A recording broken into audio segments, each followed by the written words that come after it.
Hey guys, welcome back for round two of Doc's Sick Day. But I was going to talk about Ghost Rider issue number 33, once again written by Howard Mackie with art by Bret Blevins. And this time he is going up against the maniacal Madcap. And Madcap reminds me kind of like a Jim Carrey type that was a stand-up comedian that doesn't really know. He doesn't know where his audience went. He knows that he lost his audience, but he says, it's time to take the message straight to the people and show them that nothing matters. I have to make them feel what I can't. They must be made to see. And he's got some sort of supernatural abilities to him, or it might just be that he's a showman, but he stabs a knife right through his face. Meanwhile, Dan Ketch is going through something of a personal matter.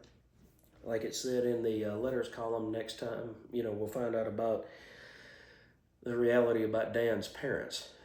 And a spoiler from 1992 is that Dan was adopted. He and his sister were both adopted. So now he's starting to think that perhaps the curse of the Ghost Rider comes from somewhere other than his parents. And that it's not really their fault, her fault, his mom's fault, that he's gone through this change as the Ghost Rider. Well, in the meantime, we have Hart, which is apparently a competitor of sorts to the firm. We've got these two young ladies here, and all of a sudden their headquarters get blown up, and they're taken out, dispatched pretty quickly. Even as Dan Ketch is going through the things, he says, I feel like a pawn in a larger plan if I could only remember all that happened to me when I died. And he can't.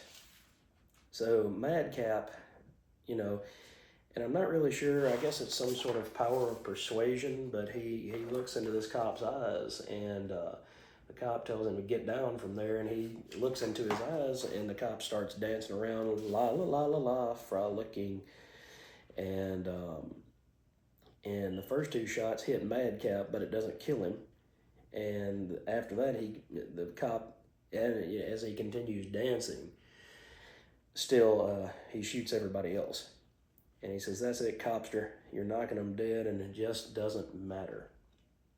And about that time, Dan is still riding his bike, and he sees this guy fall out of this window, and he's laughing maniacally, and he says, "It just doesn't matter. It doesn't matter." And so Dan sees the medallion on the bike light up, and he says, it's time to avenge his death by becoming Ghost Rider. And Madcap is screaming at Ghost Rider because Ghost Rider busts through the window, and he says, "This madness must stop." And Madcap responds with, no, the madness has only begun. Everything is a random act, life, death, none of it matters. Come and join the madness. And Ghost Rider says, "No, you make no sense. Human life has value and meaning. It is worth preserving. These people must be protected from whatever you've done to them. They must be not be permitted to destroy themselves. I won't allow it." And so Ghost Rider finds out just, kind of what kind of level of person he's dealing with, because he throws his chain around Madcap's neck, and Madcap just keeps dancing around like it's nothing. And then you see a snap, and Madcap looks like he's hung by the chain. And Ghost Rider says, "Vengeance has been served." And about that time, Madcap jumps back up and he says, "Really? And when is breakfast going to be served?" So he tries to use his stare onto the Ghost Rider, and instead, Ghost Rider uses his penance stare to show Madcap the wrongs of his ways. He says, "I wish I could oblige, but I warn you that I can't feel a thing." And he kind of turns it up on him. And about that time, he falls, and he says, the pain. And then he says, "Now vengeance is served." But one of the crazy dancing guys had pushed a baby towards a train, so Ghost Rider has to jump in front of the train and grab the baby. And in the end, Madcap still gets up, and he says, the pain, the beautiful pain, For the first time since my accident, it is washing over me again and again. And he says, now I have to build the beginning of this beautiful relationship with a Ghost Rider, no matter how much innocent blood must be spilled. And so we cut back to the Hart headquarters as Dan goes back to his own life, and one of the firm guys says, "Mission secured. Tyler Mager is ours, Mr. Stern." And so Stern tells him to bring her back. Perhaps we can give her a new life with a new direction, one that will best serve the firm. And it ends with Danny Ketch coming back to his mom, and he says, I've got to go. I've got to go find who my real parents are. Because he's thinking to himself as the book comes to a close, somehow they must be tied into all the madness that has been surrounding my life. They must be tied into the Ghost Rider.